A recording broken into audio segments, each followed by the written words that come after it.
to the show. We start this week's Downhill Chaos with perhaps the craziest contraption I have ever seen. This is a Covet with a couple of jet engines strapped to the sides. It's a stupid thing, but I'm going to try and drive this down the course. On my first attempt, as we came into turn 1, hit a bump and then hit a tree. Quite squashed, really, this car. This is a weird vehicle to drive, like really massively weird to drive, because the power delivery is so different to, well, near enough everything else, because all the other vehicles I've driven are either four-wheel drive, front-wheel drive or rear-wheel drive. They're driving the actual wheels, whereas this is not the wheels aren't being driven. There's just sort of thrust coming out of the engines, which makes this a very odd car to try and get used to the power delivery. It's also a little bit of a fiddle on sort of just trying to work out how to control this thing, because yeah, jet engines somewhat powerful, very easy to make silly mistakes, such as that one. Basically, the way I found the best way I could control this vehicle down here, as we get an awful long way onto our side. That's another problem. It is rather top-heavy and does like to kind of go on its side through corners. The best way I found for controlling this vehicle is to use the gears. So you want it in manual mode, and you switch it into first, and then the engines will start going. And then you have to switch it basically into neutral to turn the engines off, and then use the brakes, like the conventional brakes, to try and stop the car. It's a bit of a faff, and it's quite hard to get used to. I made many mistakes, as you are currently seeing.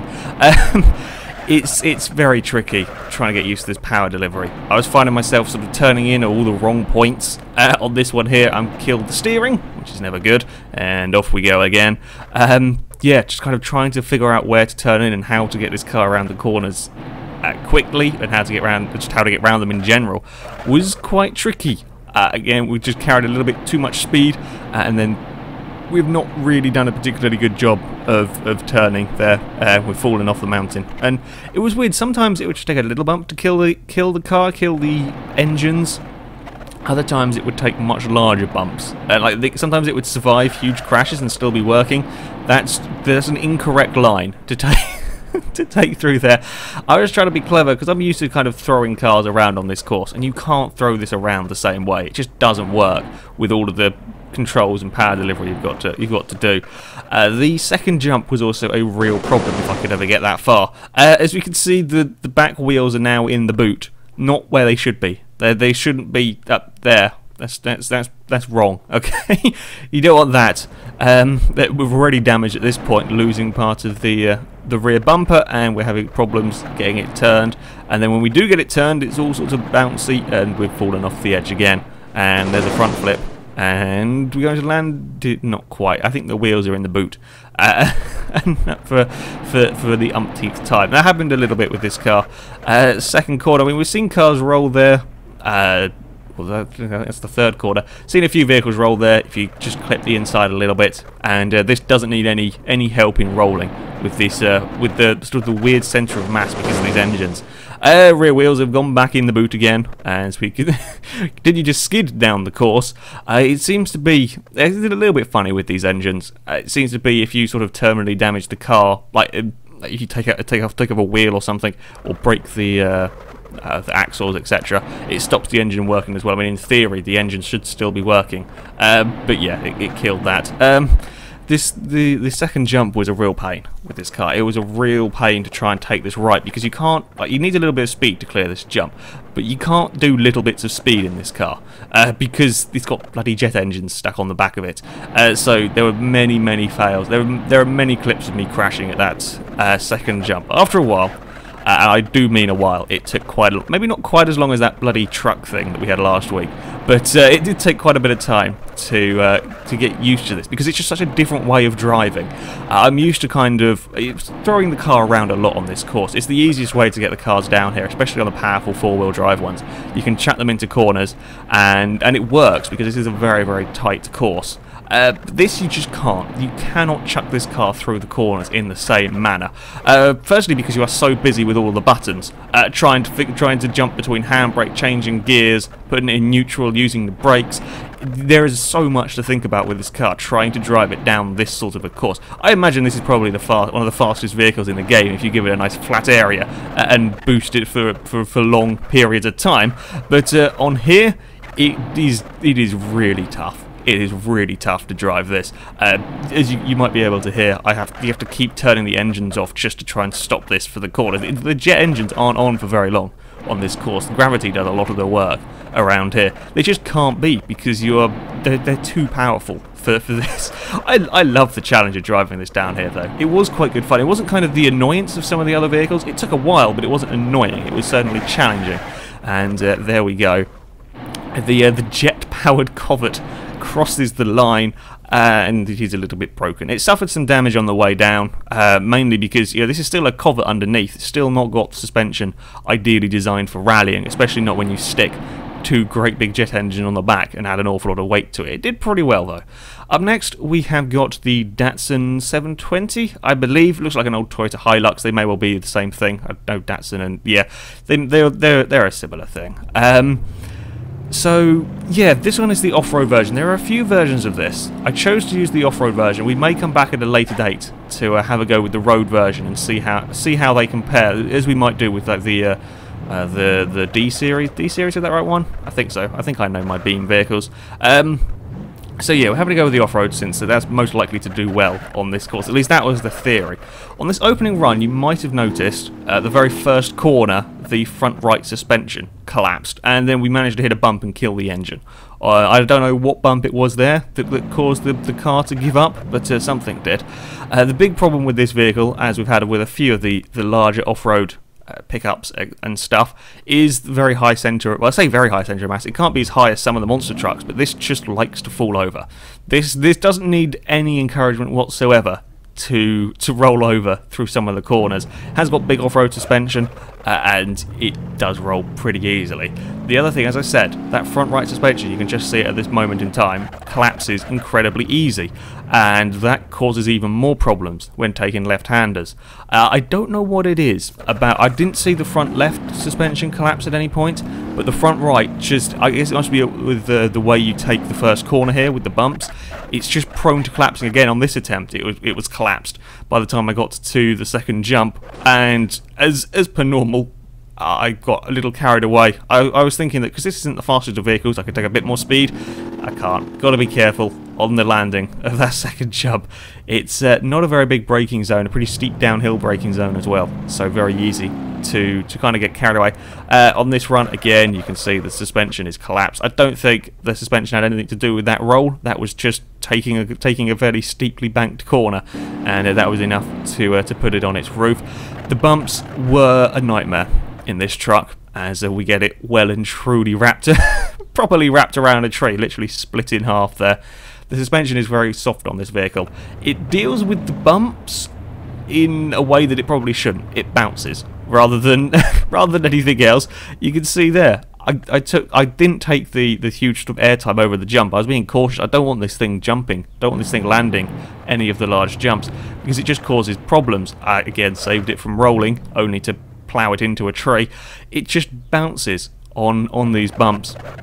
Makes it pretty hard to drive because you've just got to be so careful. It is so easy to have this thing either lose control because it's bouncing along and you've got the front wheels in the air, or it does that when you turn into a corner. And then of course you add on the fact that the front right suspension collapses most of the time, and then you have a real problem. It makes it a real pain to drive down here. This attempt, things were going pretty well until I hit a tree, and that tree there has claimed many victims on this sort of final straight, and that managed to kill the engine of the truck.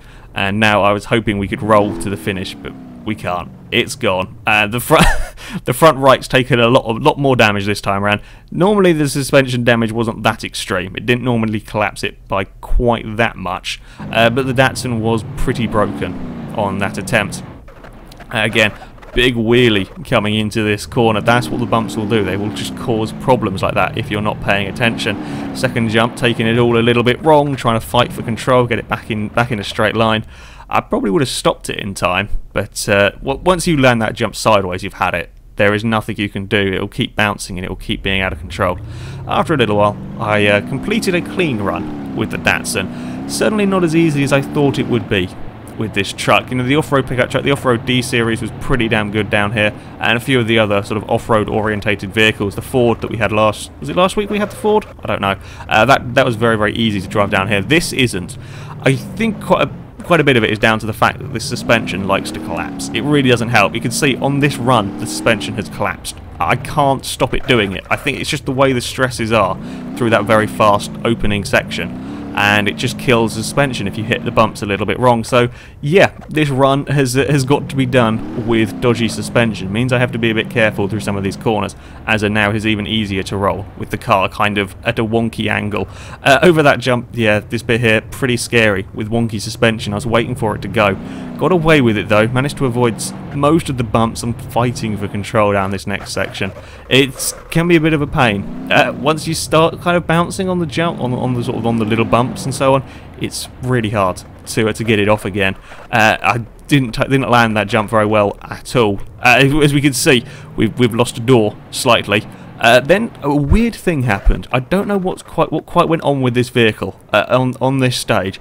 As you can hear, it's now not making any sound, but it's still going. It's like it got stuck in a much higher gear. I don't know. I have no idea what happened on that second jump. It broke something and it caused a real problem for the truck. Yeah, it made it. It made it to the bottom of the course. Admittedly, some of the damage on it was done after we crossed the finish line, but quite a lot of that was done on the run. This is an odd one. It's certainly an odd one, but it did make it to the bottom of the course, so it's got that going for it. Our third and final vehicle is the John Campbell Moonbuggy. This is a rock crawler. Okay, I've used this before, a couple of videos when I went rock crawling. This is very good at some utterly ridiculous off-roading. It is not at all designed for what I'm about to do with it. Okay, I'm going to just say that now. This is not designed to deal with this kind of course at all. And it is certainly quite tricky to drive down. And the first thing you will notice is that this is four-wheel steer, and it's quite aggressive four-wheel steer, shall we say. It's did we have a four-wheel steer vehicle down before? Was the Scarab four-wheel steer? It might have been, but it certainly won't be as extreme as this. This is designed for going up stupid terrain. Okay, not designed for going down this kind of a course, and that does cause some problems. That's not an issue that we have with a normal vehicle. You don't turn into a corner and the rear axle decides to roll you over. That's not something that normally happens. The big problem with this course, though, is this opening corner. This is it's very hard to explain without you driving this. But basically, this is not designed for high-speed cornering. Okay? This is designed for low-speed torque, in effect, climbing over rocks, etc. Trying to take that first corner is an absolute nightmare because it's just too fast for this vehicle to really deal with. The steering's not designed to deal with it. It does deal with the bumps incredibly well, as you can imagine. The problem is it is so uncontrollable through the corners. It's just such a weird vehicle to try and drive. Trying to get this thing turned without it either turning too much and being unable to control it. We also break physics while I was trying to keep it in a straight line. That's not too good. I stopped the thing there before it broke all of the physics in the game. Yeah, it's just hard keeping this thing in a straight line. I've never had that sort of a crash. I don't think I've ever gone into the first corner here facing right because I couldn't keep a vehicle in a straight line for very long. It's horribly hard to control over a course like this. Again, it's just trying to figure out what to do with the steering. It just causes problems. The plus side is that this is a very powerful vehicle. Oh yeah, I may have got a bit bored here and decided to go for a bit of a break dance. Yeah, sure. The side of how frustrated I am is what I do when I know the thing's failed, and sort of, yeah, it's still going. It's still rolling with the wheels at all sorts of funny angles. I'm amazed how long this thing kept rolling down here, and then oh no, we still want to keep crashing. We want to go off this bit as well. Almost made it to the finish, then it stops moving. Yeah, this is such a pain to drive. You'll turn into a corner and you think, oh yes, this is fine, and it just won't stop steering. it just keeps going that way. And then we ended up upside down. There are so many clips. This is by far the longest it has ever taken me to get a vehicle down the mountain, this one. There are so many clips of just this kind of thing where it just won't quite stop steering. That time I managed to sort of gather it up in time to snap the front suspension or front axle. I disconnected something, and then of course it goes straight on. And look, I can see the finish line. I can see the finish line. We're not quite going to make it, but I can see it. That was the closest I got for quite a long time. Yeah, again, rear axle has caused it to go, and that's just rolled a little bit too far.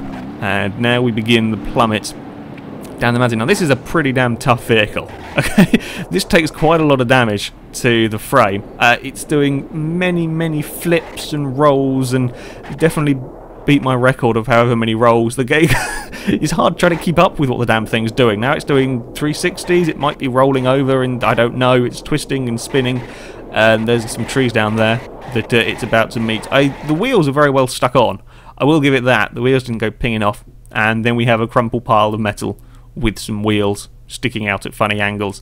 Yeah, that was a that was a big one. This is a pain to drive. This is a challenge to drive. This is more annoying than the Covet, the jet engine Covet, because it's just so many times you do that and you can't always save it. Then we're all out of position, and there we go. We've gone for a roll again. It is a powerful vehicle. This is a very fast vehicle if you can keep it in a straight line. But just keeping it in a straight line is such a pain. Again, the second corner, we're out of shape. There's some trees. Yeah, there are so many clips of me failing, just turning a corner and not being able to stop it turning. It's a funny one, this one. It took so long to get a clean run out of it. However, I did eventually get a clean run from this vehicle, basically by being incredibly cautious. This is very fast. This is very powerful. Okay, the gearing isn't designed for this, but it is still mighty quick if you put your foot down. But of course you can't put your foot down. You put your foot down in this, and that's when you end up in trouble. There is... the handbrake is absolutely useless, as you saw at the start, so I wasn't really using that. Although, the plus side of having the four-wheel steer is you don't need to have the handbrake to chuck it in the corners, because it has more than enough steering to get away with that. The brakes aren't ideal on this, because, you know, it's not designed at all for what I'm doing with it here. That's part of the challenge in driving this. It's very tricky. It is an absolute nightmare trying to fight for control of this. Again, coming into this corner, it's just little bumps. It deals with the bumps very well, but if you kind of get caught on them, it can kind of throw you out, and just sort of like little adjustments is probably a better way to say. Little adjustments can cause huge problems. You can't really do little adjustments easily on this, so that's why you see me being very cautious here.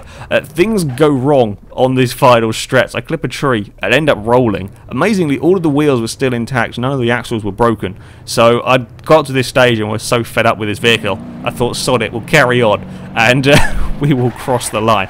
When you do put your foot down, as you see there, it accelerates pretty damn quickly. It's a fast vehicle, surprisingly, for being a rock crawler and what should have short gear ratios. It's pretty damn quick, but yeah, you can't use that power. It's just impossible to use the power without getting into trouble. So we made it to the bottom of the course without any damage. The damage done here was was after we crossed the line. I'm surprised it didn't take any damage in that roll. Normally when you roll this thing, you'll snap a wheel off or twist the axle. But it made it. It made it to the finish line, but by far the hardest vehicle I've ever tried to drive down here. It's not designed for this kind of thing. But yeah, certainly a challenge. Onto the times, and the Jet Covet set a pretty respectable time. A 1:22.6, fractionally slower than the Ford and the six-wheel drive D series. That's not bad considering how tricky that is to drive. Considering the wonky power delivery and all of the weight, I'm pretty impressed with that time. It is a very powerful vehicle, but you can't use much of the power for a lot of the time. So yeah, that's a good time. The Datsun isn't far off with a 1:24.9, goes a little bit slower than Jeep Cherokee, fractionally faster than the Kiwi. Yeah, pretty good time from the Datsun as well in there, considering it's not the most powerful of vehicles. And we move on to the Moonbuggy. It is quite a long way down in 27th with a 1:32.3. because you can't use any of the speed. Basically, it is such a fight to try and keep control of that around around all of the corners here, despite being probably one of the faster accelerating vehicles here, one of the most powerful. It's just too hard to drive. So there we go, that is it for this Downhill Chaos, guys. Thank you very much for watching, and until next time, goodbye.